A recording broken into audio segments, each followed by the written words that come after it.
to Reality Tea Times 2, the podcast where we discuss all the trash reality TV we love to hate. I am Tanika, and today we're going to be discussing last week's episode of HEA. I mean, you're probably not going to listen until after the newest episode has aired, but technically we're not really behind. All of this is being recorded on the weekend. Just want to get all the recording done and get them all out to you next week. So before we get into the episode, I do want to do some hot goss. So the first piece of hot goss is, I did say that because there wasn't a whole lot of updates with MILF Manor, kind of where are they now type situation, but I did mention some things that I was able to kind of figure out, and the biggest thing is the fact that there's been a lot of online drama kind of going on between some of the cast members, and I think the common denominator of one of those people is Barbie. Now, I'm not kind of going in on everything that's going on with Barbie and the things that she's saying. I don't really want to give much more credence to that because I think she has definitely gone off the deep end a little bit, but I do know that she's kind of said some things about Chris and kind of blaming him for the reason the breakup has happened. So one of the things that's kind of come out about that is something that Chris did. Chris did do a video on Instagram. I don't know if it's still there. I think it might have been a story, so I'm not sure if it's still there now, but this would have been done only a few days ago. And I did get this on Reddit, but I did get a TLDR on Reddit. So here is what he had to say in this video about kind of the demise of his relationship with Barbie. So he says, within the week after airing, Chris realized that Barbie was not the person he should have left the house with. He ended it and, quote, washed his hands clean of it. He thinks Barbie has a fake reality in her head where they're still together. She wanted them to become a power couple. What? And she wanted to market and monetize that. He wasn't a fan. I definitely agree. You come on the show, you do the show, the purpose is to find someone, get off the fucking show. You're not going to be relevant in a month, which is why I'm trying to get as much in about this now, because there's definitely going to come a point where I'm just going to be like, I'm wiping my hands clean. I don't want to talk about this no more. So you're not going to be relevant in a month after a show has aired, if even that. So I don't know what she wants to monetize on. Anyway, they haven't seen each other since the airing. I think he means filming, not airing, because again, this would have been filmed a few months back. I think he means filming. He's blocked multiple Instagram accounts and phone numbers, so it appears that she may be kind of stalking him. And the thing is I know how this feels when you have someone, either you personally or someone in your life, doing stuff like this. It is an absolutely uncomfortable situation. And it's like you feel like you can't live life properly because of that. Whether he is in another relationship or not in another relationship, or just moving through life, the way he wants to. When you're basically waiting for the next text or the next phone call or the next this or the next that, it's absolutely uncomfortable. So shame on her. If this is true, shame on her for doing this. You're a grown-ass woman acting like you... Actually, it has nothing to do with age. You're acting like a criminal. So stop it. Let's go to the next thing.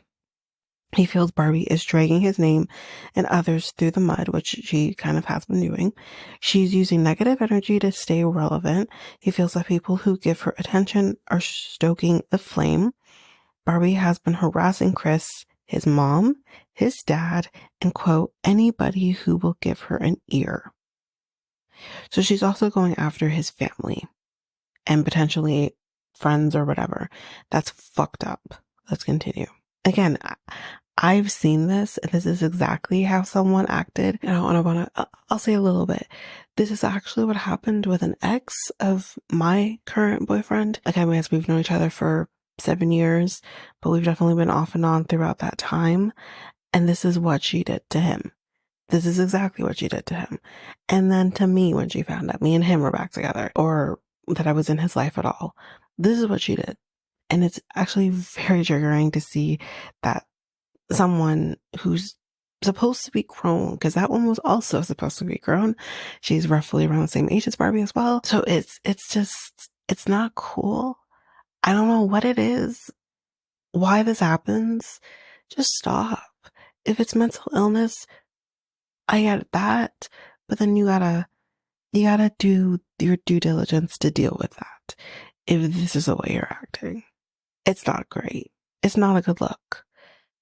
Anyway, so he went on to say, if you do one thing she doesn't like, she'll blow up at you, but she didn't take feedback well. She's trying to control the narrative and make it seem like she's the abused victim. In reality, none of the cast members, including those who were close to her, want anything to do with her now. Old friends are coming out of the woodwork and saying Barbie treated them the same as well. After the house, they went to the hotel when Chris wanted to meet some of the other cast members downstairs to catch up. Barbie allegedly threatened to call her son to come beat Chris up. What? Okay, that's weird. Barbie is making threats and talking about getting lawyers. More on that in a second. Barbie, I know you're saying this. This is a quote. Barbie, I know you're seeing this from one of your many, many accounts. I want you to stop. Guys, if you could stop engaging with her, I would appreciate it. And that's basically that on what Chris had to say. But like I said, I have more on that now in terms of the lawyer situation. Whatever's been going on that has escalated now between Barbie and Crystal post-filming is still ongoing. I don't know if it's more of what Crystal said, if there's something that Crystal said in the moment that pissed Barbie off. I'm unclear, nor do I really want to try to figure it out. Because in all honesty, I mean, Crystal was not necessarily one of my favorite people, but I think Crystal tried to do the best to not look as bad as Barbie. I think she's probably handling herself well. She's all up in this MILF Manor thread as well, if anyone's interested. She's all up in that. But I do have another thing here. So in terms of lawyers, whether this is true or not, and I'm going to kind of give my legal knowledge, not knowledge, but kind of what I know this to kind of be. She, whether real or not, which I'm going to guess this is not from a lawyer's office, and here's why I'm going to say this. This is a letter. I will post this on our socials so you can see it. This letter that is posted on Reddit does not come with a letterhead. It does not come, I can't see the second page, mind you. I'm curious to see why the date of the letter is on the second page of the letter. Usually a date would appear on the top of the letter. Instead, it's on the top of the second letter. That's interesting. And it's a cease and desist. Now, I can't see the entire thing, but I can see most of it. So let's read this. And again, I will post this.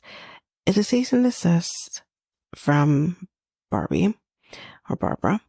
And it says, Dear Miss Jennings, I'm an attorney who represents Miss Barbara Garcia. It has come to my attention that after your appearance as a cast member in the TLC reality show MILF Manor, you have engaged in and continue to engage in conduct and statements considered to be stalking, harassing, and defamatory in nature against a fellow cast member, Miss Garcia. I would love to know what this person is talking about. You need proof. You need to have proof of that. And it's not necessarily an easy thing to get. And for it to also be considered like defamation, it's not just because you're saying, oh, you're a dummy. That's not defamation. You know what I mean? Under California Penal Code 646.9, stalking is any conduct that you know or should know. It would be ought to know is the proper legal term, or legally, I should say, or should know would cause Miss Garcia to fear for her own safety and or suffer emotional distress. The conduct that you have engaged in includes, but is not limited to, number 1, repeated disparaging and harassing communication and defamatory statements regarding Miss Garcia directly and indirectly to third parties. Indirect is not considered harassment. So that's not harassment. You, to be harassed, needs to be direct. That's how that's what I believe harassment to mean. And doing it over also, because again, I know how this goes. And again, laws in Canada are quite similar to laws in the States and vice versa. I have been harassed. By, I guess when they mean indirectly, it could also come from other people. Maybe that's what they mean. But I have been harassed by, I might have talked about this before, or maybe I talked about it on my other podcast, by my ex's child's mother after he was deported and left. She harassed me, had other people harassing me as well. They couldn't do shit for me because it was all over social media. It wasn't like they were coming to my home and, harassing me that way or threatening me in that way. They couldn't do anything. So I'm going to imagine here, I'm going to guess here, Barbie lives in California. And I know Crystal lives in, was it Chicago or somewhere around around that area? She's not going to come and hurt you. So what is going on here? Anyways, let's continue. Monitoring, observing, and communicating about Miss Garcia through social media.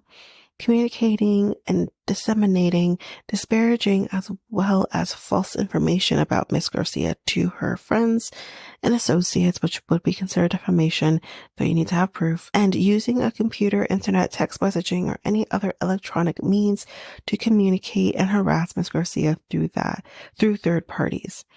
You have also threatened Miss Garcia's life. I doubt that. And threatened to physically harm her.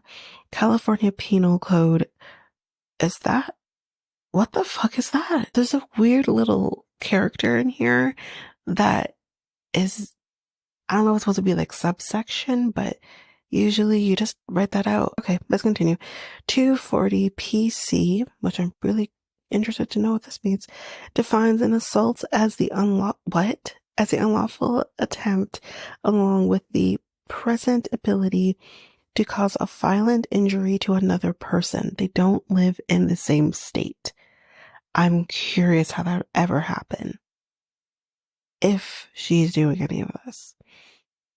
This letter serves as a notice to you to immediately cease and desist all stalking, threatening, harassing conduct, and defamatory statements towards Ms. Garcia. Your actions are unwanted and are considered aggressive, annoying, embarrassing, threatening, and rise to the level of harassment and defamation. It's kind of at the point that I have to stop reading this now because I can't see all of it, but I'll post what I can. What the fuck? Annoying and embarrassing. I'm telling you this right now. Those are not words unless you are describing something that someone has said. Like if you're doing like a discovery, or I can't remember the term in the States, but basically doing like here in Canada, discovery examination. It's the term that we use where you basically under oath give your, before like a trial, right? I remember the term of that's in the States. I know it starts with a D, but it's not coming to me. That is the only time where you might say words like annoying, embarrassing, if that is something the witness said. Saying this in a cease and desist letter is not what you do. My firm, like my lawyer in particular, we don't do many cease and desists. There's nothing in these cases, but we have done one before. Pre-COVID, we did do one, a cease and desist, because it was defamation that our people were dealing with, and we did that. And it was all over Facebook and stuff like that. So that is something. And it's a cease and desist is to scare the other person, 100%. But there's no case there. There's no case. And even if there is a case, any compensation is minimal. There's nothing. Barely a lawyer is going to take on a case like that. I'm telling you that's right now. But I do not believe for any any stretch of the imagination that this is cease and desist letter done by a lawyer, because there would be a heading. There'd be a header, a letterhead, nothing. There's no letterhead. Date is at the second page on the top of the second page. That's not how letters are written. Dates are on the top of the first page. There, like, her name is there, address is there. Yes, I can't see the address obviously, but it's all there. And it's just like, yeah, I don't know. But of course, Barbie's the one that posted this. So she has a little blurb here on the top that says, she told my lawyer to fuck off. And now, I mean, maybe she's blocking the letterhead because I can't see the letterhead, but chances are probably, this letter just doesn't look right. Anyway, she says she told my lawyer to fuck off, and now this is going to escalate to a civil lawsuit. No, it's not. And Crystal has every right to tell her lawyer to fuck off. Every right. Because her lawyer is a dumbass for taking this on in the first place. Because there's no proof. Where's the proof? I want the proof that she's doing any of this. That goes for the rest of you engaging in this online harassment. All of you have gone too far. My inbox is full of people in shock of how far you guys are taking all of this. Even the one that filed against me is publicly bragging about it. I have case now to you're some of the worst people I have ever met. And you can't sue people online. You put yourself out there, you're going to have to deal with consequences, good or bad. Anyway, but as people have noticed, the date on the letters is May 17th, which would have been before the show was over. So there is an edit on Reddit, so I'm just going to quickly read this. So I think what this letter is her quote unquote lawyer's response to Crystal telling them to fuck off, if I understand correctly. So depending on when the cease and desist was sent, I think it being from May adds up. She just never posted it. Who knows though? It's hard to keep up. That's a good point. She could have sent this out back in May, but then just never posted it online. So, but anyway, I'll post the letter once this episode is out. And yeah, so because we've spent 20 minutes talking MILF Manor, I'm going to leave it there for Hot Goss. We'll do more on another episode. But before we head into the episode, let's do some quick memes, more the informational stuff, because we had quite a bit of informational type memes in this after this episode. So let's go into that. And then one quick other thing that is HEA related, and then we will head into the episode. So some of this is going to be Angela and Michael related, but we'll do it, even though I know we don't talk about them, but I'll do it anyways. So Todd, who is the investigator, told Angela that while he's doing his digging on Michael, she should go about things like nothing has changed. He warned her that if Michael finds out what she's up to, it could ruin his investigation. While Angela and Skyla were meeting with the private investigator, Michael was at home taking care of the dog and doing everybody's laundry. So he's an indentured slave. Jose insisted that Patrick had a good upbringing because after the divorce, he was raised by his stepfather, but Patrick says that it wasn't the same as having Jose around. Of course not. You can't say that someone had a good upbringing, which I'm sure he did, but he still needs his father. Anyways, when Jasmine showed up at their hotel room, Gino complained it was too late to argue. Loren and Alexi's friend Michael is an ER doctor, and he says that in Miami, he sees a lot of people coming into the hospital and with complications due to cosmetic surgery. I can believe it. Miami's like the hub. So, as a gift for Manuel's birthday, Ashley's mom gave him some cash. By the end of the night, she says she wanted it back. You can't give someone a gift and ask for it back. You can't do that. I don't care what the circumstances are. We'll talk about it. John brought the cake because Thais forgot to pick it up. Angela broke the kids up into teams for a contest to see who can hang the ornaments the highest. Angela's team won, but she cheated. Of course she did. So that's basically it for the memes. Before we head into the episode, I do want to tell everybody, And I kind of want to talk about this now because we need to talk about it now so everyone knows what to expect with the coverage of these tell-alls. Tell-all, No Limits, Jesus Christ, is going to be a 5-part tell-all. So we're talking, that's 2 hours times 5. If I know my math correctly, that is 10 hours of a tell-all. Kill me now. The last episode is going to be airing on August 25th. So we're with this until September, y'all. And with that in mind, though, because this is a tell-all and we are having both Ed and Liz and Angela and Michael in this, it is going to be really difficult to not talk about them during this tell-all. Obviously, I don't know, because if we're going to have, other cast members' participation in it, I mean, it's going to be really difficult to not talk about everybody. So I'm probably going to have to talk about everybody. What I will probably have to do is timestamps for when we talk about Angela and Michael's storyline and Ed and Liz's storyline if you want to skip it. I'll probably keep it to a minimum, but I'll probably have to do that.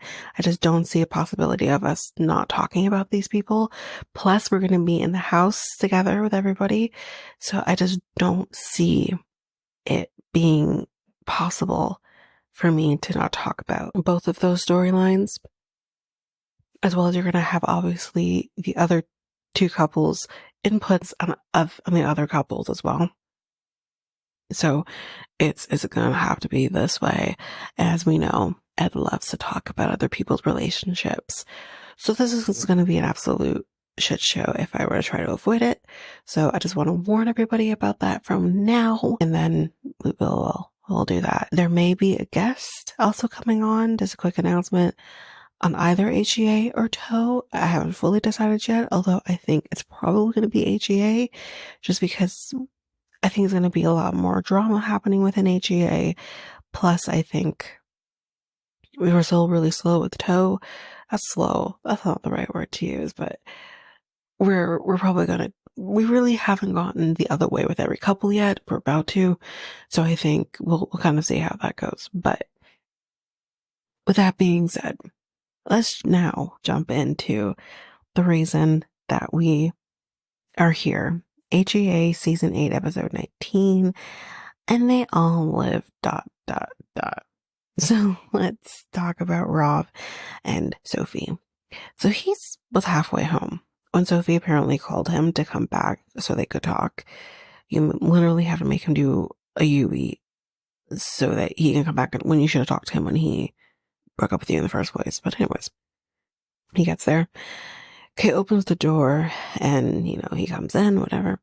And this bitch has to literally just get the last dig in, which I thought was completely just not necessary, by saying, well, I guess y'all enjoy my apartment. What the fuck? First of all, Sophie's staying there. If she wants to have Rob at the place while she's there, she should have every right to be able to do that. Because she's staying there and you're allowing her to stay there. So, what the fuck? And under these circumstances, that wasn't fucking necessary. Kate's a horrible person. And I hate that Sophie can't see that. But I really feel like she just needs to do an absolute 180 on the people in her life and get them the fuck out of her life. She just needs to just start over. Just horrible people in her life. Anyways. But he gets there, as we know, and she says absolutely fucking nothing for the longest time. You told him to get him to come over there to talk because you wanted to talk. He drove home. And then he gets there. So, because you wanted him to. And then you don't talk to him. You just slurping on whatever the fuck you're slurping on and you don't say anything to him. I'm sorry, this woman has so much growing up to do. And I hate to constantly keep using her age because you know what? At 24, I was a wife. I had a little bit more maturity and than this. And I knew communication was one of the most important things in a relationship. At 23, 24, that's the age she is currently. Now I know that maybe she's stunted in certain ways because of her upbringing, but there comes a point in time where I can't continuously blame your childhood or blame your mom for how you are. You have to take fucking responsibility for your fucking self. So if that means going into therapy, do it. Her just not wanting to do therapy, it's just, I understand some people are like that. Yes, I'm not debating that. But you really, truly, there's something wrong here. So get the help that you desperately need. So yeah, but she says like in the moment that he must have had a great time in Kansas if he wants to break up with me. No, he's fed up. And maybe Sandra Bullock helped him through that. I don't know. But he's fed up. And he sucks in many ways. Don't get me wrong. But he's fed up. And he has every right to be fed up. He says, so you asked me to come back. Why? And just like, how, could you break up with me? When I moved out, I should have left you. I still wanted to try. Or like, I'm giving you the chance to try, or she said, I want to keep trying. He says, no, you're not. And no, she's not. Sorry, but if you're going to want your space and leave the apartment, which you've now done twice, if you want to up and leave the apartment, then you give yourself a day or two if it's what you need. But then you got to fucking communicate with him and say, we have to try more. Here's what I suggest we do. Try the therapy again. He was willing to do that with you. You should be fucking happy. Most men would not be necessary, or not say most men, but a lot of men would not be as keen on going to fucking therapy. And he was willing. You were the one who didn't want to. So it's like, you gotta do something. Make a plan. If you want to start over, start over. Date each other if that's what you want to do. You're not doing anything. You dip decays and then it's like you forget you're a married woman and that you have a husband who's twiddling his thumbs waiting for you to come back. How is that fair to either of them? And for her to say like, how could you break up with me when I'm the one that left? Who cares? It gets to a point where you're like, you're not the one that's doing it. You're not pulling the trigger on this. So I have to do it. He has a right to protect his mental health through this as well. It's not just because you left that you should do it. You're not the ringleader on who gets to break up with who because you're the one who removed himself from the home. She's ridiculous. She's absolutely fucking ridiculous. So she's like, if you don't want to try, then just leave. So she basically brought him here or told him to come here. Maybe she wanted to talk initially. I don't know. But she literally brings him here hoping he's going to want to backpedal on the breakup and actually want to try. So because he is firm in what he believes in, which, you know what? Props to him for that. She's like, well, then leave. You made him do a Yui and come back and talk to you. But then you're not actually going to talk to him. You're going to, woe is me, on the reason the breakup happened. I'm sorry. No, this is fucking ridiculous. So she's like, yeah, bye. See you never, or whatever the fuck she said.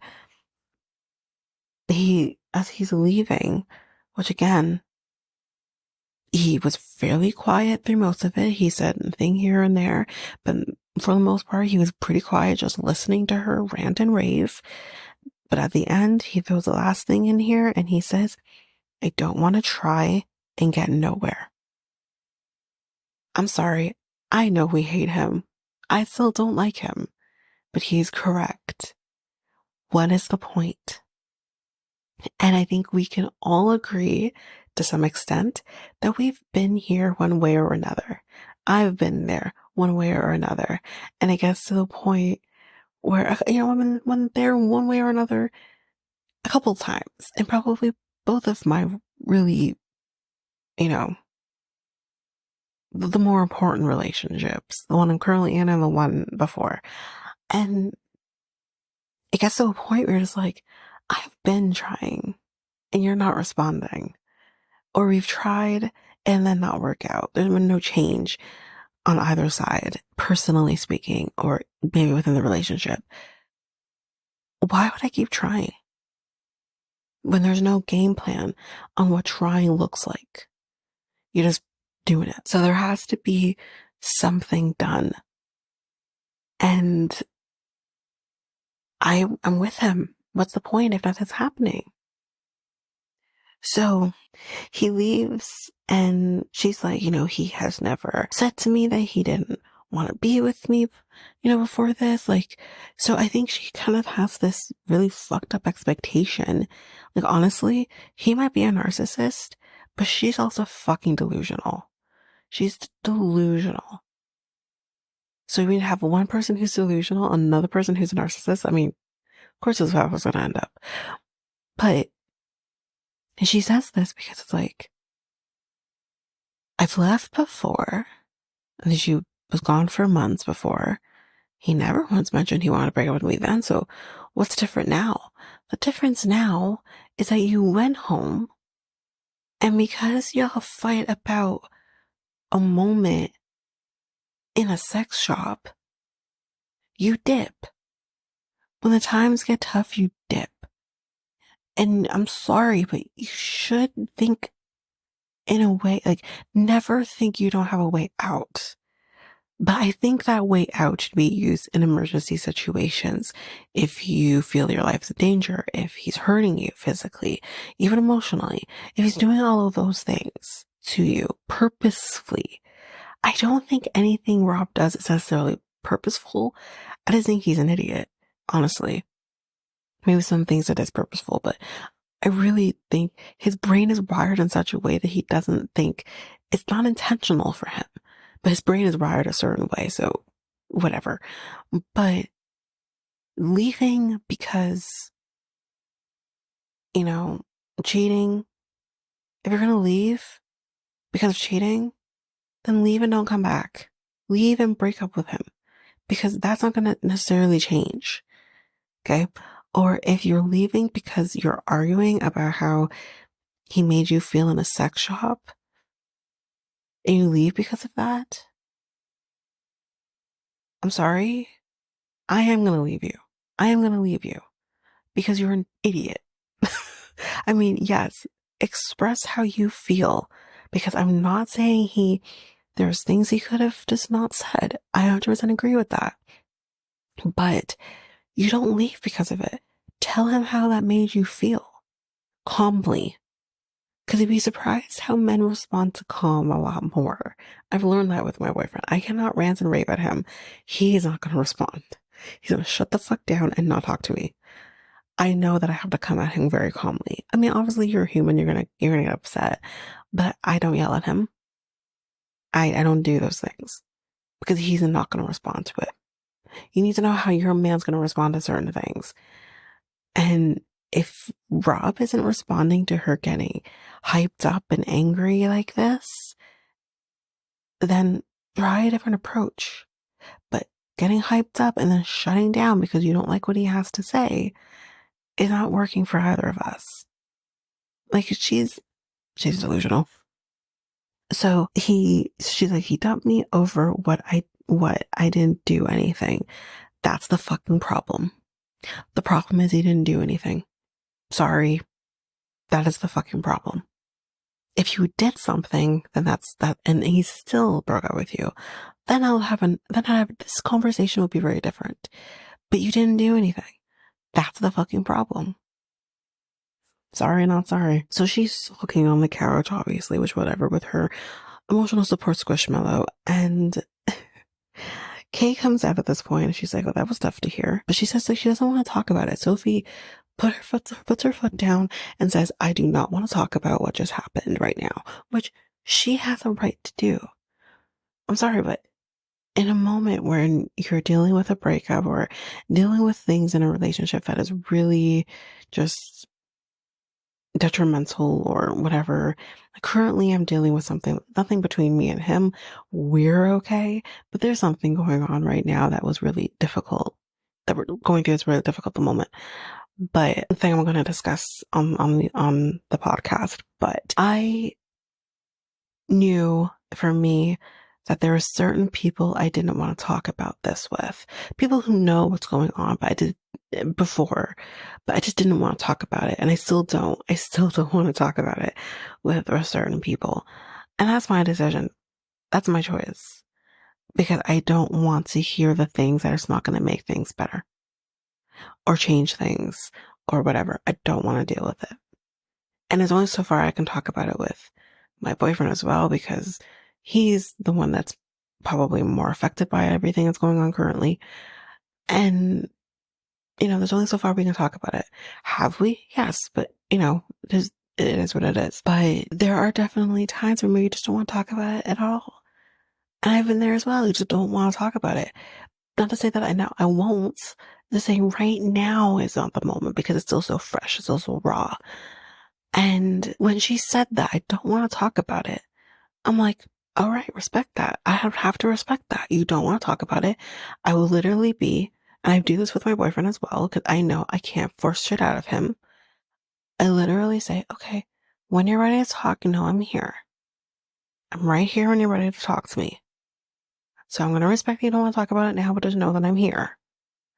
And maybe like if we're not talking about it, if we're avoiding the thing, maybe like a week or so later, then I'll bring it up and we'll talk about it. Or I'll say, okay, we won't talk about it now, but we'll talk about it another day. Whatever. Respect the fact that she doesn't want to talk about it right now. So Kay does not respect the fact that she doesn't want to talk about it right now. It says, but you've got to talk about it. You gotta talk about it. Kay, shut the fuck up. When she's ready to talk, she will. Leave her the fuck alone. This just happened. Let her cry and hug her emotional support squishmallow. Leave her alone. Leave her alone. Sometimes people just want to be left alone. So let her be alone. So, and she is, okay, ranting to the cameras. He's crazy. He's more emotional than a woman is. Are we sure he's not a woman? I'm more of a man than he is. Okay. This is problematic. Proba-fucking-matic. I hope this bitch is on the tell-all and that people bring her the fuck out. I never want to see her on my screen ever again. Kay, if you're listening, I hope you're not, honestly, but if you are, you are what's the problem with today's society. You can hate Rob, that's fine. You're not the only one. But for you to use the fact that he's emotional, quote unquote, which I don't think he was ever really overly emotional about anything. I think he's been pretty calm through all of this for the most part. But for you to say that, he must be a woman, are we sure he's a woman or not a woman, is so problematic.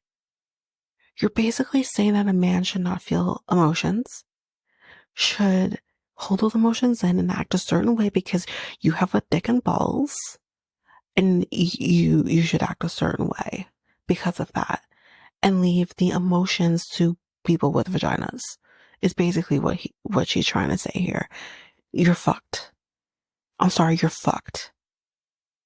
We have if anyone ever listened to our mental health episode on Next Take Podcast, which was done back in May, we talked about the fact that men getting the help they need, not hiding their mental health issues that they may or may not have, and going out there and just, getting the help that they need if they need it, and not feeling that they have to hide what's going on because they're a man. We talked about that. It's a very important thing. And then when you add the element of Black men, also, it's its own thing. Not going out there and not getting the help they need is so detrimental. So her to say something like this about not only a man, but a black man, you're fucked. We have lost men. I'm going to use celebrity examples, but I'm sure even in my own family, we have lost men to unaliving themselves due to their mental health. But I'm going to use celebrities here as an example. Robin Williams, which is probably one that I still haven't fully wrapped my mind around, and it's been a while now. We lost him due to, I mean, he always struggled with his mental health. And then kind of dealt with the final thing that just broke the camel's back. And we lost him due to that. Should he have acted a certain way because he is a man? Twitch, a black man, who we lost to similar means. And I think completely shattered all of us. I grew up watching Twitch and never once thought that this was the way it was going to be for him. He always was smiling, happy, very similarly with Robin Williams. I never would have thought. But that is exactly what happened. And it really at that point in time opened my eyes to black men are suffering in silence. So should Twitch have acted a certain way because he's a man? You're fucked, okay? You're fucked. Honestly. Mentally fucked. And like I said, I have dealt with things in my own life, with people in my own life, with men especially, that I hate what she said here. And again, we can hate Rob, but this is really fucked. So Sophie goes outside to go try to find Rob. And she does find him. I guess he was still sitting in the car. And she's like, I'm sorry, Rob. I'm just overwhelmed. Okay. And he's like, I woke up this morning just feeling sick of being alone. I want to be around you, but I don't want to be, she says, but I don't want to be around you. So then what's the fucking problem? If he wants to be around you, but you don't want to be around him, then what's the fucking problem? He has set you free. Say thank you and move the fuck on. Is this all about because he's the one that did it? And if that's the case, then you're also very manipulative. I'm just, when he says, okay, but then if you don't want to be around me, then you shouldn't be with me. And she's like, no, because you can be nice. I swear to God, one more time that this stupid dummy says you need to be nice or you can be nice or all of this, the next fucking time I'm a boxer in her face. What the fuck are you talking about? Marriage isn't about whether one person is nice or not nice. That's not fucking marriage. Sometimes that's not even just relationships. Sometimes someone is not going to be nice. Sometimes someone's going to just irk you. The sight of them is just going to give you the ick. You know what I mean? Sometimes I don't like my boyfriend, but I love him. You see the confusion? I love him, but because I love him, I can look past all of the things that can bother me sometimes. And some things I can address with him and we'll work on it. That's what you do. You don't go like, well, sometimes you can be nice. This is not a playground. This is not school. This is not a friend. He's your fucking husband. And he should be allowed some grace if maybe he's not nice one day or nice this day or whatever the fuck. You married him. But if you can allot him that, then he is giving you a way out and you want to fight him over it. It's so weird. So Rob is confused, as am I, about where the fuck Sophie's head is at. Because he's starting to wonder, is she okay? He's like, I'm not trying to say, you're the bad guy, but you You gotta be honest with yourself. I see nothing wrong with what he said here. Be honest with yourself. Do you want to be with me or do you not want to be with me? And if you don't want to be with me, then here, I gave you the way out. If you want to be, he's literally saying, if you want to be with me, then we'll work on it. But we have to actually work on it. If you don't, you don't. That's fine. I'm giving you the way out. He's giving you a gift here and you want to complain about it. It's so weird. I can't. I keep saying it's weird. But because I guess she doesn't like what he said, which I'm like, what did he say? What's wrong with what he said? She says, so am I the bad guy? You think so? She's like, I need water. She's like, I also have a throat infection because of all of this stress, by the way. I don't care, honey. I don't care. I really don't. Sorry. So Rob goes back to the apartment with her because she's gonna get some water. And he tells her at the end of the day, I'm tired of being, on the outside. And she says, but you don't change, as of why I don't want to be around you. Sophie, Rob is not the only one who needs to change. You too need to change. You both need to change. The minute you realize that, you'll be amazed of what can actually be done with your relationship with him. But until that day happens, it's never gonna work.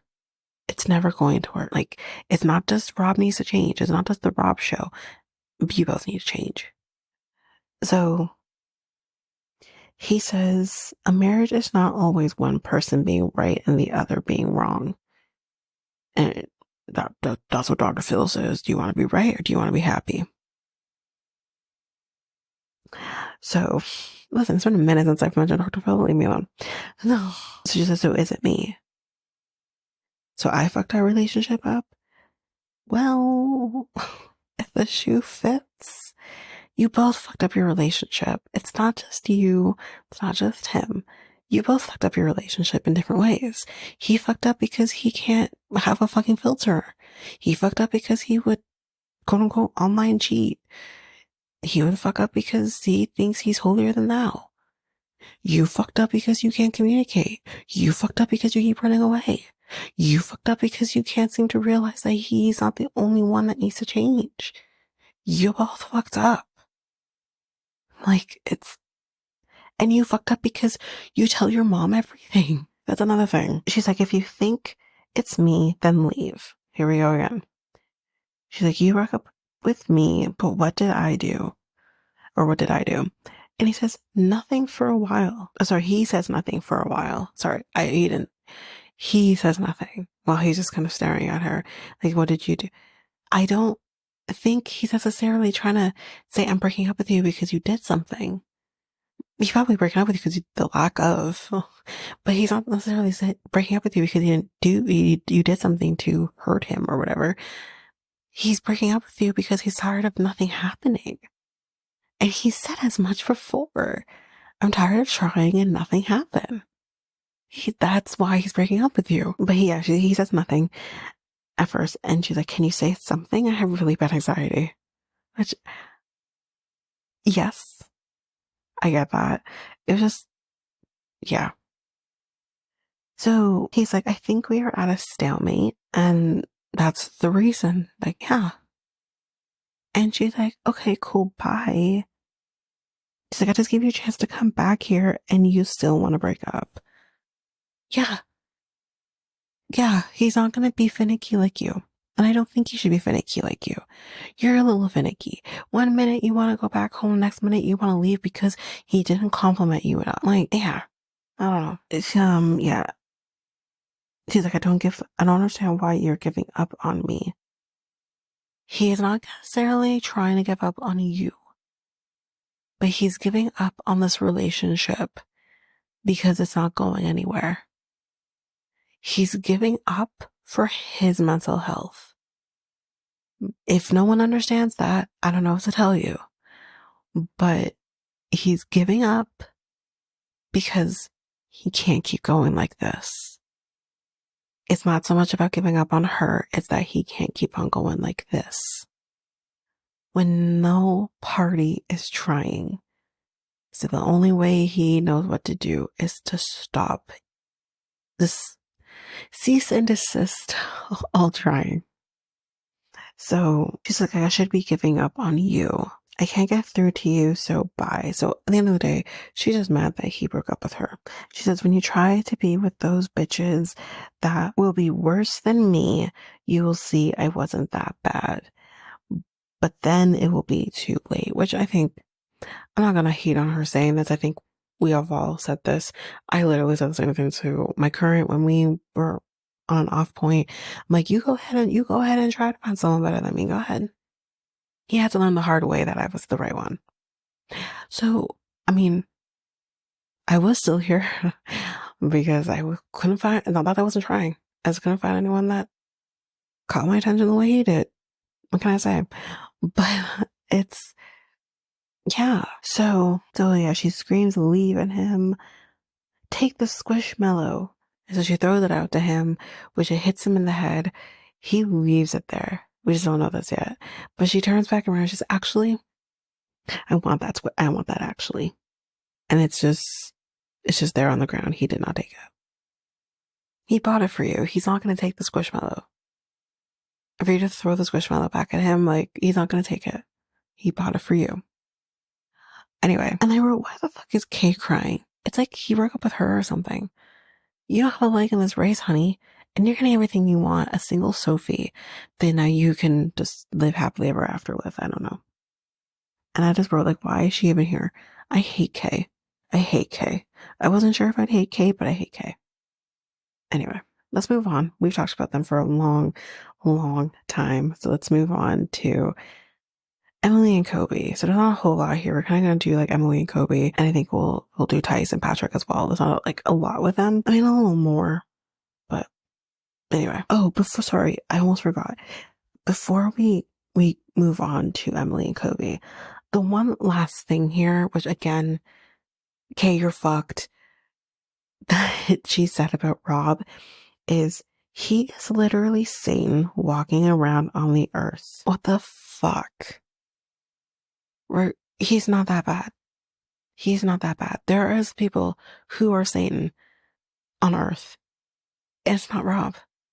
Again, similarly to another episode that I did, I'm going to point you to, I think Forbidden Love actually. I'm going to point you to people who were Satan. Jim Jones was maybe one. Was one. Yeah. Charlie Manson. Maybe another. Bundy was another one. We'll come over here to Canada. We could talk about, what's his face? Paul Bernardo was another one. Fuck Carla Homolka. She's a free devil. You know what I mean? Like, those are people who are devil on earth. Or were. Or some of them are not dead. Dahmer, he's dead now too, but those are people who were devils on earth. Or maybe currently still devils on earth. Because most of those people I mentioned are now dead, except for Bernardo Homolka. Like, those are devils. Talking about Rob being a devil on earth? Why? Because he broke up with your friend? Give me a break. Anyways, now we're done with them. We've talked too much.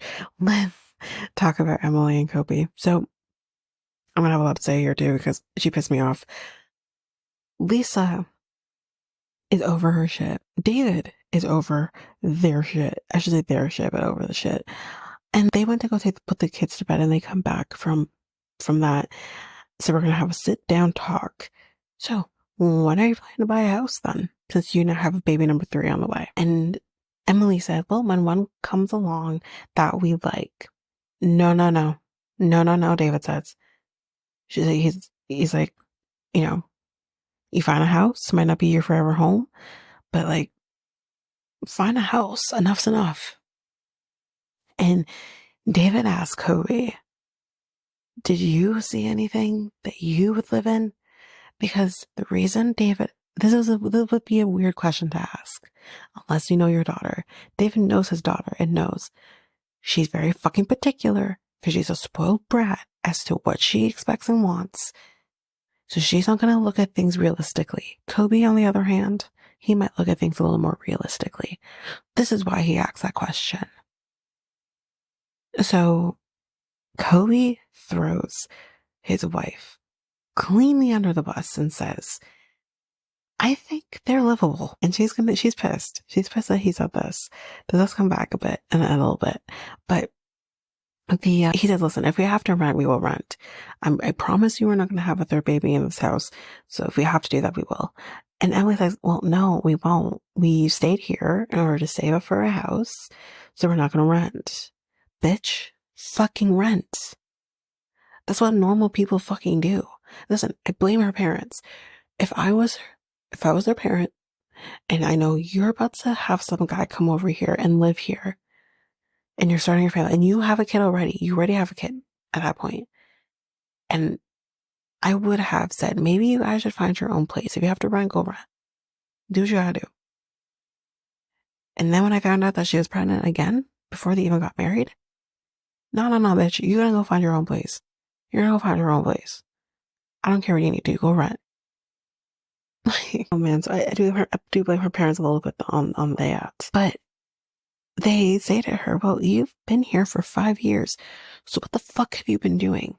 Well, mom and dad, before he got here, she was working part-time as a babysitter, and obviously he couldn't work for a certain amount of time, but then when he was able to work, I mean, he's, taking care of the household that he can take care of, plus he's taking care of his 2 kids, and now 1 on the way. You know what? Here's what I'm going to say. If you know exactly what you're going to get yourself into, then fine, whatever. But if you know that maybe you need to set yourself up, and it'll be easier to set yourself up with 1 kid currently, I don't know. Maybe you need to use a form of protection. I don't know today. Whether that's condoms, birth control, whatever the case may be, you can get low hormone stuff or progesterone only hormones or whatever the fuck, whatever you need that's going to work for you. Do it.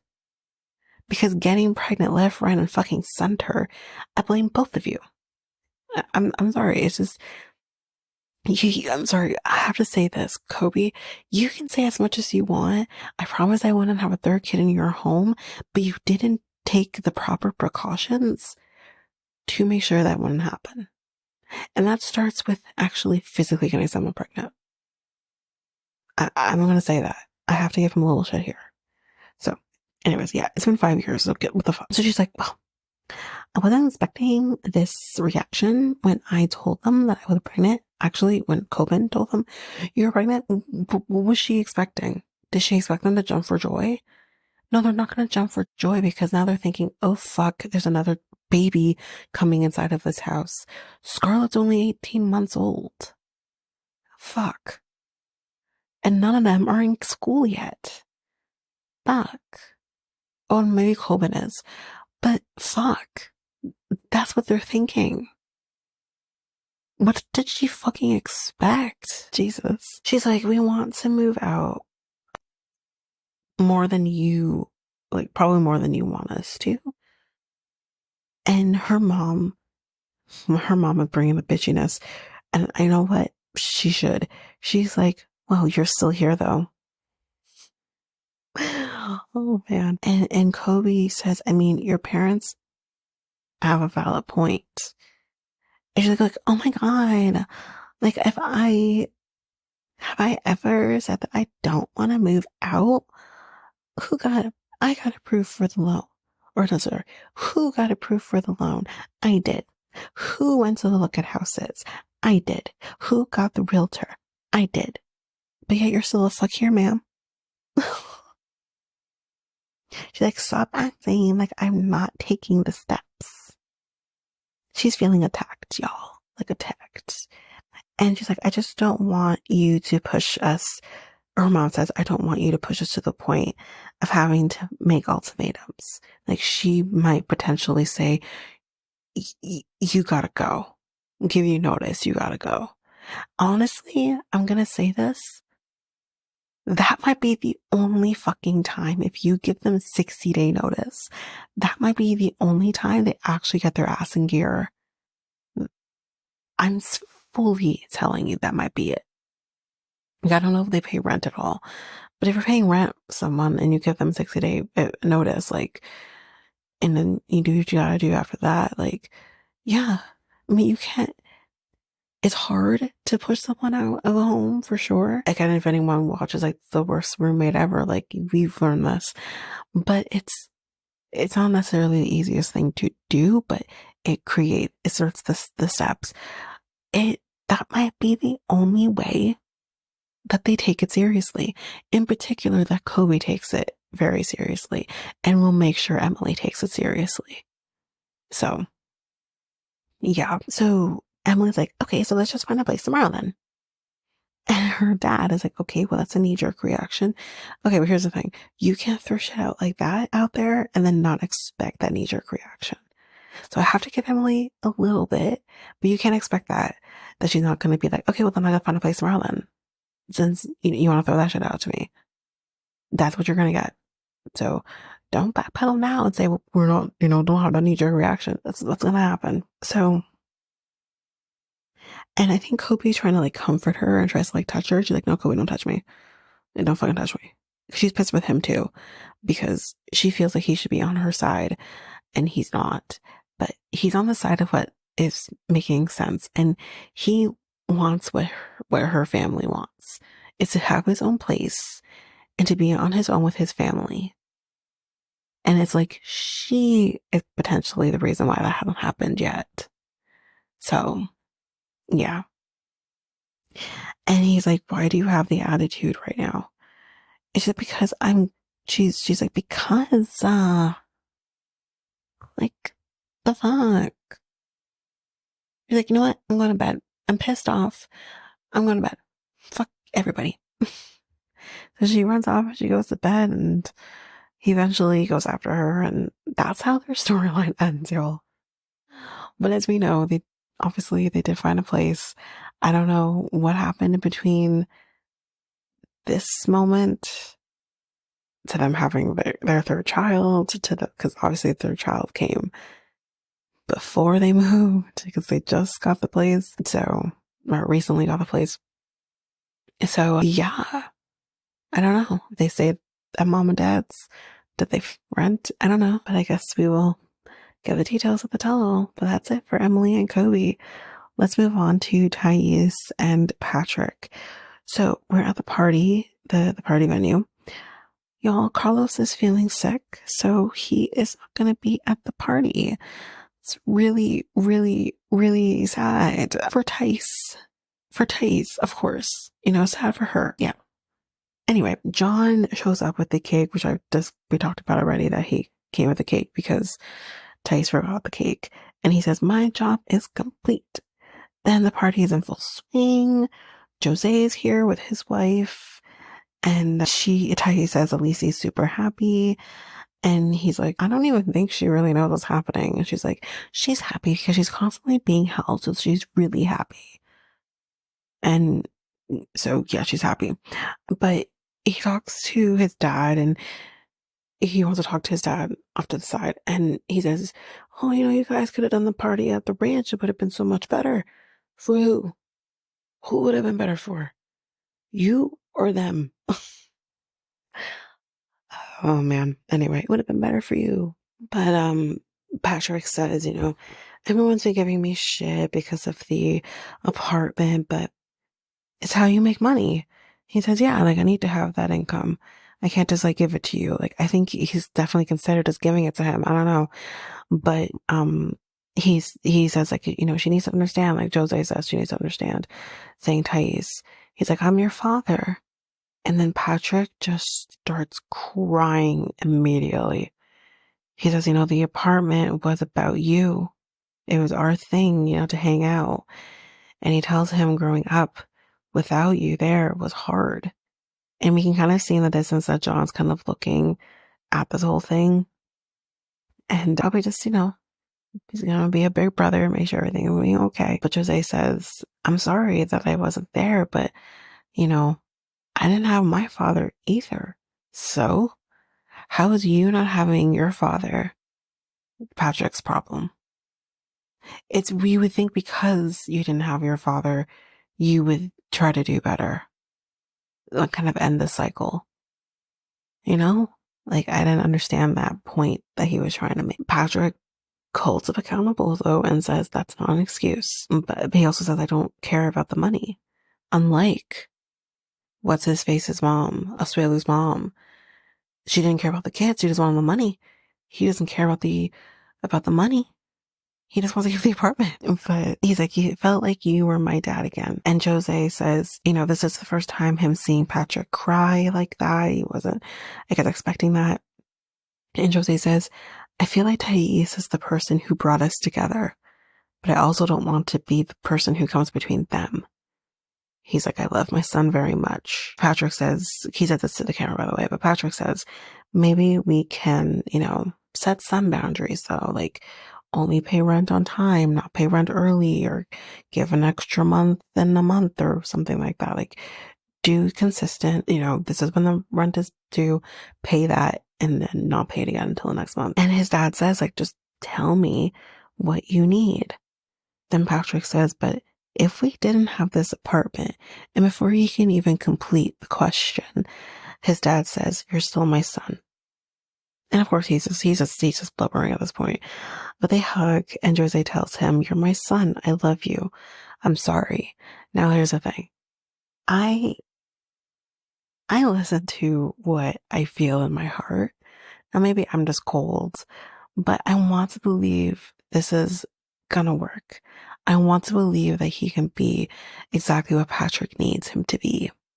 But I felt more in my heart with Carlos when he gave the blessing. I felt more. I was crying. I felt nothing with this. And that says a lot for me. Maybe because I just don't particularly like Jose and I like Carlos. I don't know. I can admit that. But I still, even people I don't particularly like, I can still feel that emotion, no matter if I don't like them. I just didn't feel anything. I don't know why. So I'm hoping that's not because that's a premonition of some sort. And I'm just hoping that's just because I'm a cold-hearted bitch. That's what I'm hoping for. Because I want this to work out for Patrick. So, but anyway, he tells Thais about the conversation.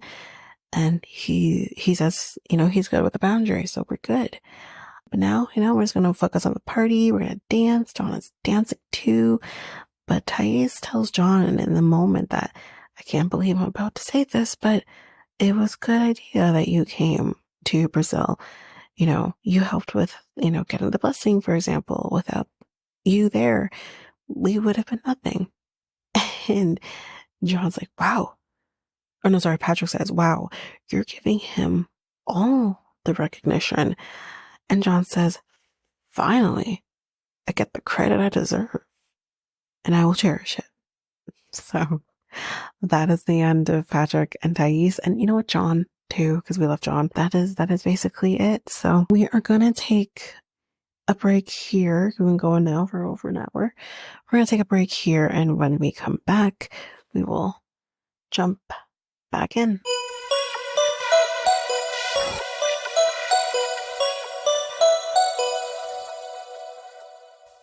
And I am back. So, Gino and Jasmine are next, and we have quite a bit, and it's anger inducing. So let's get on with it. So we kind of start right back where we left off in the last episode, and she says, did you submit my paperwork? And he's like, well, you watched me fill it out, and you filled out a portion yourself. And she's like, and you told me it was ready to be submitted, so you didn't then? He's like, you aren't listening. I'm confused. She listened. I listened. What are you talking about? Let's continue. She's like, did you submit the paperwork? Yes or no? I said, don't tell me yes or no. You were there when I was filling it out. Yes or no? Did you? Yes or no? He's like, did you submit the paperwork? Yes or no? She said like twice. He's like, 3 out of 4 of the documents are done. I still have to do the other one. What don't you understand about that, sir? Fuck you. You never once mentioned that there was still a portion of the documentation that still needed to be done. And you want to tell her what don't you understand? What don't you understand? Fuck you, Gino. Fuck you and your patch of hair. Fucking asshole. Let's continue. So no. No. I have 20% to do yet. Okay. Now, if my math serves me, I'm not great at math, y'all, but I feel like I do know the basics. If my math serves me well, if you have 4 separate documents you have to do, right? Then that would be 20%, 50%, 75%, right? So you've actually done 75% of the documentation, not 80, unless you've already started the other one, but I'm under the impression you actually didn't. So you've actually done 75% of it. And once you've completed that, then you're at 100%. I'm just saying. I'm going to nitpick at this because he's an asshole. She says, this is so shocking. You know, you ruined my life. You hate me. I don't understand why. And she says that she thought that he had already submitted the paperwork because he fucking told her that. And I believe her. I really do believe her. But his explanation for not focusing on the paperwork is this. It's summer in Michigan. You know, he didn't want to be cooped up inside. They don't have a lot of summer months, you know, doing the paperwork, right? And then there was the pageant. He was focused on the pageant. So that's why he didn't focus on the paperwork. Okay, you don't fucking work, sir. Sure, it's summer in Michigan. Fine. But are you really trying to tell me you can't decide, okay, we're going to focus a day inside to get the paperwork done and then it'll be done and then we can get it submitted and it's done over with. Are you really trying to tell me that? Are you really trying to tell me? Because I'm sure if you told Jasmine, let's try to plan for a day this week to do the paperwork, all of it, so we can be done and we can get submitted by next week, give or take. I'm sure if you told her that, she'd be in complete agreement to do that, despite the nice weather in Michigan. I 100% think she would be like totally okay with that. So this bullshit about, oh, you know, it's summer and I want to be cooped up inside, then do it outside. Get a table outside and do it outside then. I don't care what you do. Just get it fucking done. She's been here for months now and it's not being done. When you're supposed to have it done, honestly, I think you as immigration should implement a deadline after you get married if they don't already. But if they don't, because I'm assuming they don't based on what we hear. Personally, I think they should implement a deadline as to how long after marriage you can submit your change of status. And I think they should say maybe 2 months at the very most, 2-3 months after. 3 months, let's say 3 months. Because you've got 90 days, let's do another 90 days that you have to do the change of status. That way, this excuse can't be used. That's what I think they should do. U.S. immigration, come at me. Because this is fucking ridiculous. So she says, you know, this was supposed to be a happy night. He thinks, well, then why are you bringing it up? Because she's sick of your shit. That's why. And she says, can I not ask a question about something that I have the right to ask about? Apparently not. But he says, but it's your tone. It's your tone. It's how you ask it. That's the problem. I'm sorry, am I crazy? I didn't think she asked this question in any way. I mean, when he was avoiding answering the question, yeah, she was getting more irritated by every time she asked a question because you're not fucking answering her. And it's as you're answering her with attitude, if anything. But what? At first, she's just saying, did you submit my paperwork? Because I thought, you know, you told me that you did, so I'm just curious that you actually do it. She was rude. Honestly, throughout most of this, she wasn't really rude or being her regular Jasmine self in fights, screaming at him, you know, ripping his hat off and saying those are nudes. So she's not doing any of that. She was fairly calm. I mean, she might throw a dig here and there, but he was not. He was really digging at her. So I think it was deserved. So I don't understand what he's talking about here. But she says, you're crazy. You're trying to drive me nuts. Yes. Yes, he is.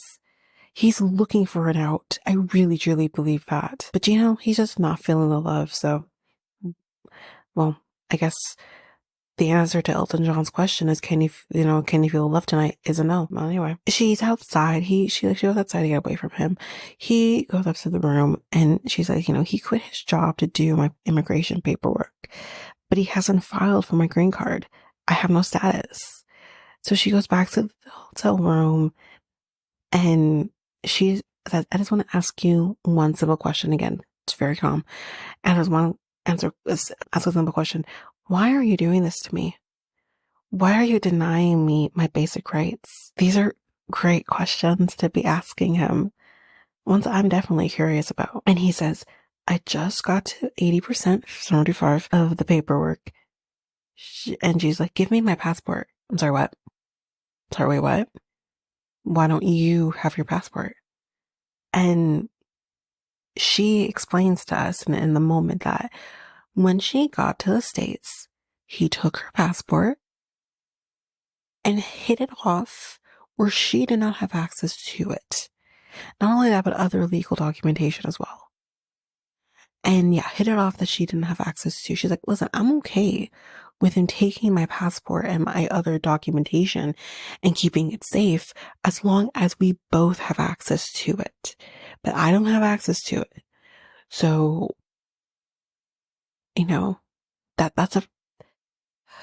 this feels really gross. This feels really gross. It feels like he's overexerting his power over her. That's what it feels like. And I want to yell, run, run, run as fast as you can. Get your fucking passport and your other legal documentation and fucking run. This is abuse. This is a form of abuse. If he's taking her documentation and hiding it off that she does not have access to, this is a form of abuse. I don't know what type of abuse. I'm trying to think about it, but there's definitely, this feels like that. It's just, no. But his excuse for not giving her her passport is, we're just going to lose it. So that's why I kept it. Like, you're just going to lose it.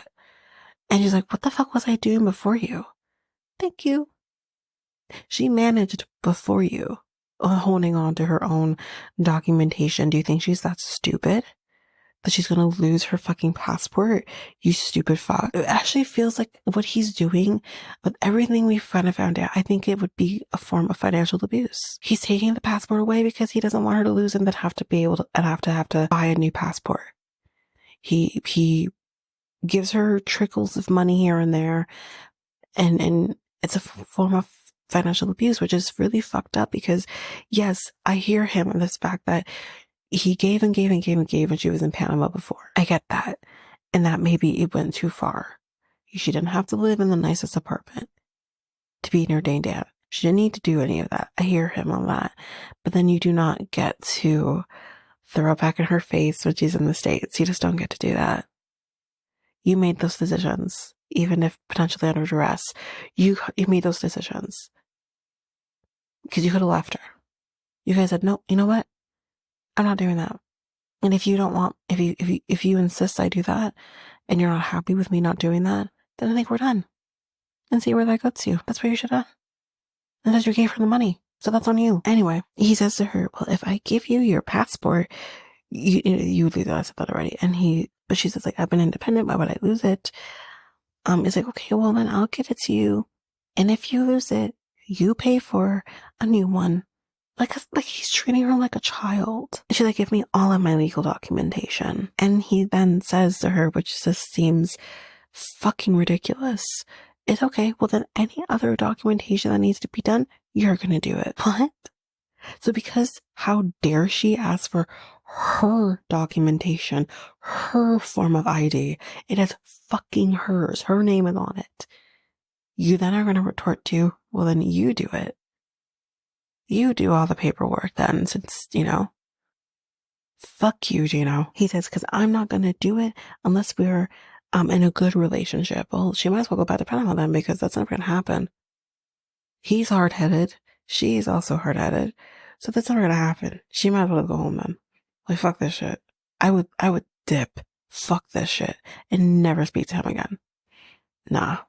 It's fucking bullshit. So She's like, so there are conditions for you to do my paperwork, which is just not how it should be. There should not be conditions in a marriage.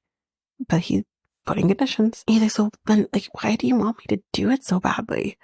Like, actually questioning if the reason he she wants him to do the paperwork is so she can get a green card. And I'm like, she doesn't give a shit about this country. She would go home. I believe she would go home back to Panama and be with her kids. The only thing is, what would she be going back to? Because she can't work because of Gino. She'd literally be going back to nothing besides her kids and her family. She would need to work, but she might be able to survive on being an influencer for some time, but eventually it's gonna wear out too. Anyway, and she says, because having the paperwork means I can go back to seeing my children, you idiot. Yeah, duh. That's what it's all about. She wants to be able to travel to see her kids. She wants to be able to travel to go see her mom, who may or may not have cancer. That's what she wants to be able to do. Motherfucker, get the paperwork done so she can get her status. We saw the lawyer a million episodes ago. What is happening? And his response to her in this moment solidified for me that Gino has been the villain all along. He has been playing the long game.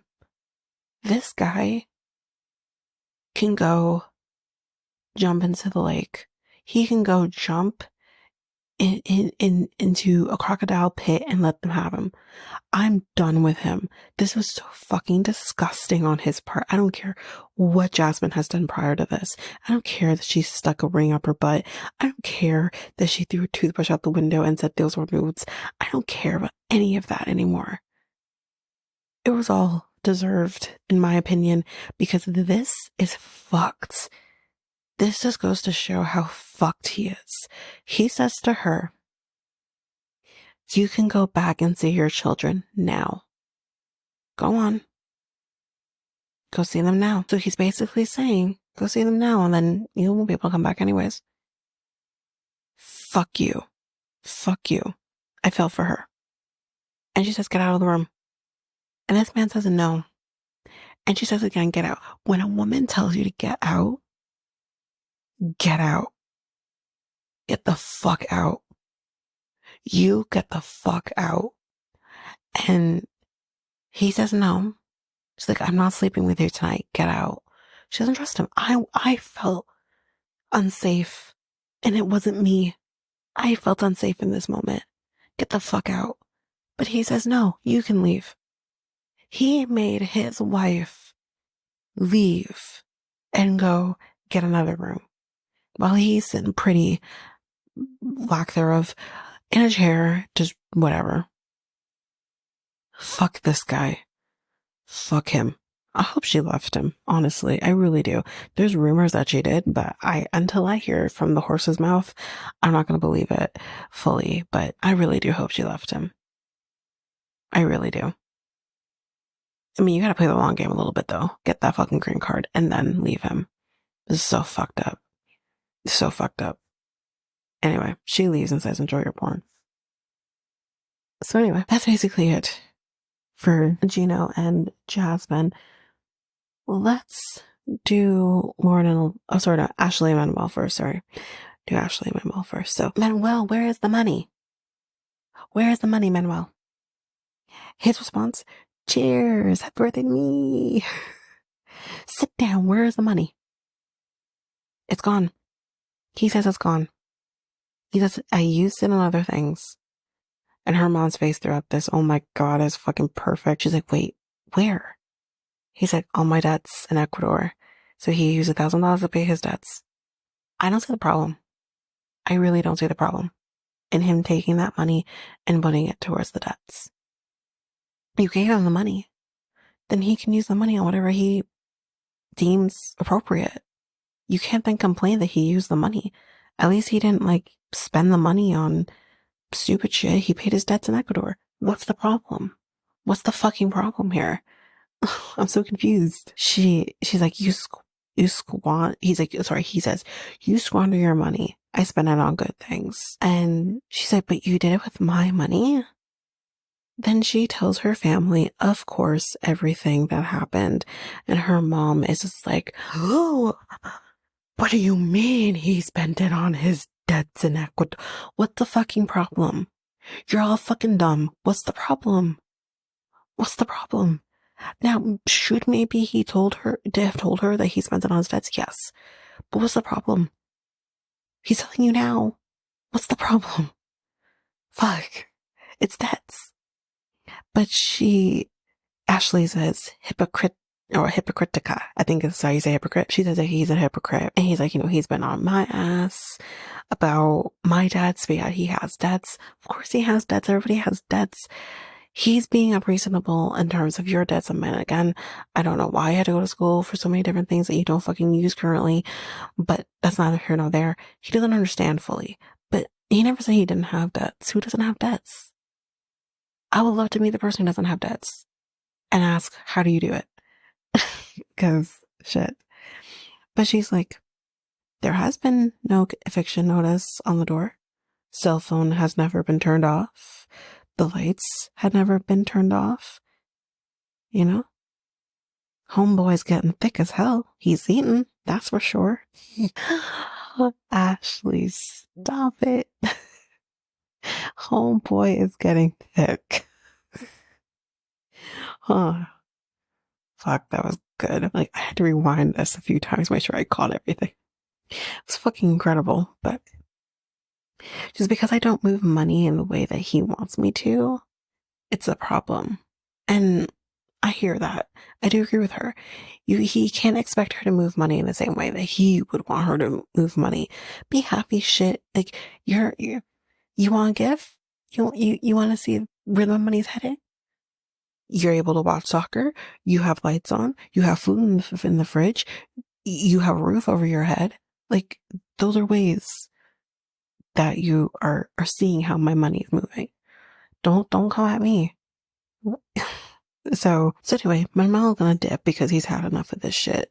And we're like, bye, Manuel, bye. And she's like, he will never tell the truth. And she's like, we talked about this. We cried together. And her mom's response is, those were crocodile tears, honey. Those were crocodile tears. No, I think they were genuine tears. But this is why I get frustrated with her. You have a conversation with your husband on what is going to need to change and what we need to do to change them. You come into this and you guys look happy. And as soon as your sister, the snake that she is, decides to say shit to the rest of the people here about what happened during Manuel's birthday, mind you, before you talk to Ashley and see where things are at, you create drama. Honestly, her sister's a snake, and she needs to watch out what she says to her sister, because that was fucking low. You don't do shit like that. You don't do shit like that. That was fucked up. But yeah, this is, you guys talked about it. Stop letting other people influence what you do in your marriage. And if you are incapable of not letting people influence your marriage, don't be married. I'm sorry, don't be married. You can talk to people if you want to. You can get their opinions if you want to, but you don't have to take it. It's your marriage. It's your relationship. So mom thinks that he just sent the money to his ex, and that he has a whole other family in Ecuador. Yes, he does have a family in Ecuador. You're 100% correct. And Ashley knows about it already because it's his kids and his ex. That is a family. Whether he's with them or not, that is his family. He has kids with her. And you think he sent it to the ex? Yeah, he potentially could have, because those are his kids and he has to try to support his kids. You're literally saying exactly what he said he did. Now, I'm not saying he's saying his kids are debts. I'm not necessarily saying that, but he sends money to his family. Yes. He sends money to his ex. Yes. For his kids. He has never once denied that. You're an idiot, ma'am. Is she a teacher? I don't know, man. She don't got no smarts. Anyways, let's move on. Then Ashley goes to talk to him. And before he kind of gets to her, he said he figured that she wouldn't notice that the money was gone. Sir, really? She's gonna know the money is gone. It's $1,000. It wasn't like it was 200 here, 200 there, and you have a steady stream of money coming in. She gave you $1,000 to sit there, and she's gonna know this money's gone. And see, excuse me. See, that is the issue here. That is why you locked her out of the account. Because you knew you were going to do something that maybe she wasn't going to particularly appreciate. That's underhanded. I will have to give Ashley that one. Because that's why you did it. But anyway. But then when he sees her coming, she's like, there's a crazy motherfucker. Here we go. So she tells him, we cannot keep doing this. Yeah. And she says in the moment, people with penises are assholes. Ma'am, say it again. Say it again. But we are drunk and we're not going to be able to resolve this. So in Sean Robinson style, we're going to have to leave this here for now. We're going to have to do that. Okay. But he leaves. He leaves his own fucking birthday party, which sucks. But at the same time, why would he want to be there? Her family is absolute dicks. Her family and friends. So he wouldn't feel comfortable being there anyways, but he's going to go to an empty home by himself on his birthday, and while Ashley stays back and drink more whiskey. What the fuck? Go home with him. So fucked. Anyways, that's basically it for Ashley and Manuel. That's a wrap on their season. Again, they also are not living happily ever after. But there you go. Let's move on to Loren and Alexi. Is this the last? Yeah, I think this is the last couple. Loren and Alexi. Sorry, my name gets so boring, but here we go. So we're meeting up with some friends. Struck a pose. Okay. So they say to her, like, you look amazing. She's like, I'm getting there. What do you mean you're getting there? You're fully fucking healed. You're there. What do you mean you're getting there? You're there. Anyways, Alexi is also hoping her friends can kind of convince her to not go through with another surgery. And when her friends ask, like, are you happy with the results? And she's like, well, for the most part, but like, I would reconfigure some things. And one of her friends without a beat says, you're not Play-Doh. Thank you. You're not. You can't be molded in a certain way because you don't like the way you look. I'm sorry, but there's always going to be something that you don't like. And Alexi says much later on. I mean, yeah, I'm sorry. This is not okay. So they say, so you just want to do more. I said, well, here's the thing. With body dysmorphia, you're just not going to be happy with, you want to make sure you are the way that you are. And she's obviously upset that her, the fat in her boobs went away. And that's the main thing. They say, well, you can't just fix it with more surgeries, body dysmorphia. That's not how this works, ma'am. You need therapy. Thank you. Thank you so fucking much that finally someone is telling her what she needs to hear. And hopefully, they're not the only ones, but hopefully not only her family and Alexi are telling her this, but now her friends are telling her this. So hopefully she takes that seriously, because this is stupid. And we find out here, which I find actually really fucking surprising. Like, I don't understand, like, how did she not do this before? But she's never done therapy for body dysmorphia before. How? Does she not realize that body dysmorphia is a mental illness, not a physical one? I mean, I'm very confused on how she never thought that. She's not saying that she's never done therapy. I think she has done therapy before, maybe dealing with other things, but she's never done for this. Why? I'm just questioning the only reason I'm questioning this is because if you've done therapy for other things, why didn't body dysmorphia make the cut? Like, I'm really questioning, does she think this is a physical thing? Because body dysmorphia is not a physical ailment. It is a mental one. So I'm very confused. So they tell her, you gotta live in the moment. You did this surgery. Live in the moment with the surgery. And one of her friends, actually, there might be another couple. Sorry, guys. I'm going off on a tangent here. Okay. Yeah. One of her friends thought that the surgery wasn't even necessary to begin with, which is in line with her husband and her mother.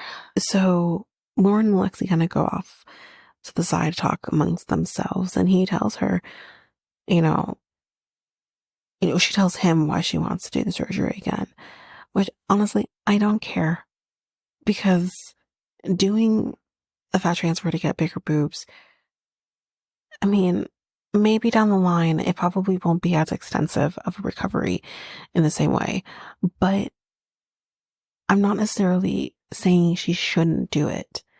I'm saying she needs to do therapy before she does. And that's what her friend said as well.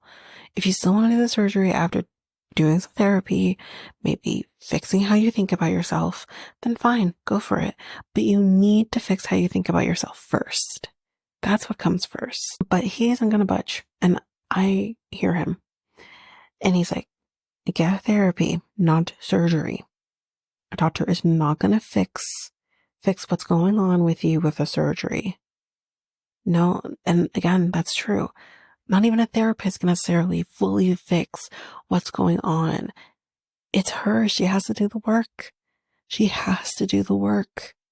And I feel that maybe, I mean, I don't want to shit on Loren and sound insensitive, but I don't know if Loren wants to do the work on herself in that way. Maybe it scares her. Maybe she doesn't want to waste the time doing it. I don't know. But you give time to everybody else. And she said the surgery was supposed to be for her. And I'm not questioning that. But if you were able to do a surgery and were in the recovery and do all of that, and that was supposed to be for you, then do something else for you too. And that is therapy. Do it for you.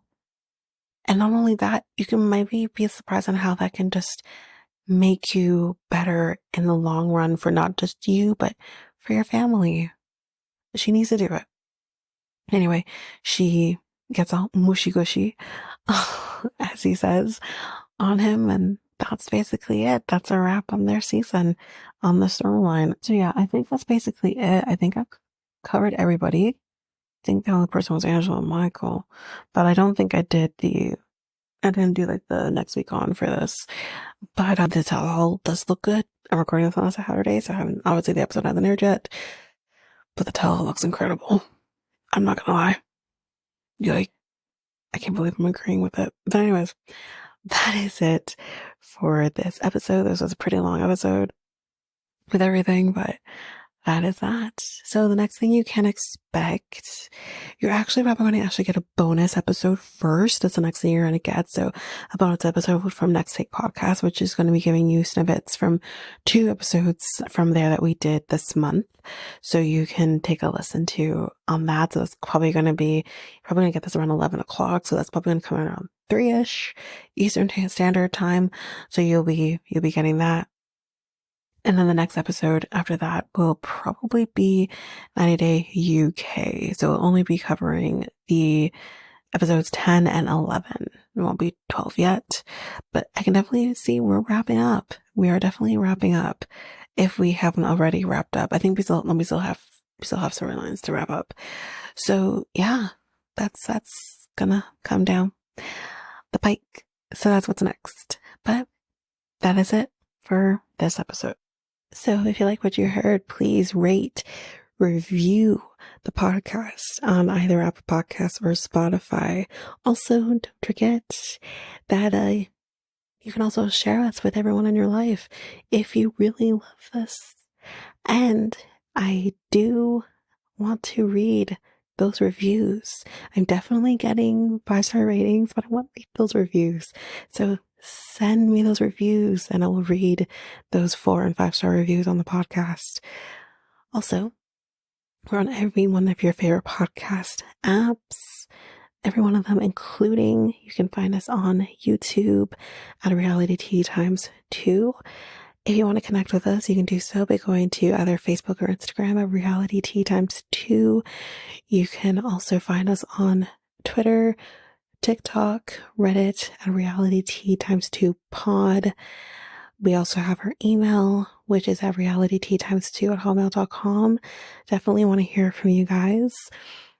And we also have our new website where you can listen to all of these episodes. You can review the podcast on there as well. You can connect with me and Anyway, all the stuff, it's all there, and you can find me there at www.realityt2, all spelled out, dot podpage.io. It's there. And don't forget, I also have my other podcast with my friend Mikkel, Next Take Podcast, where we talk about all kinds of different topics. But you can find us on any of your favorite podcast apps over there as well. Or you can also go to YouTube, and you go to Next Take Podcast, as well as our website, which is solo.to/Next Take Podcast. So yeah, there's that, and that's basically that. And again, don't forget, if all of this information is overwhelming, we do have all of the links, everything in our show notes. But that is it for now, guys. Thanks. Bye.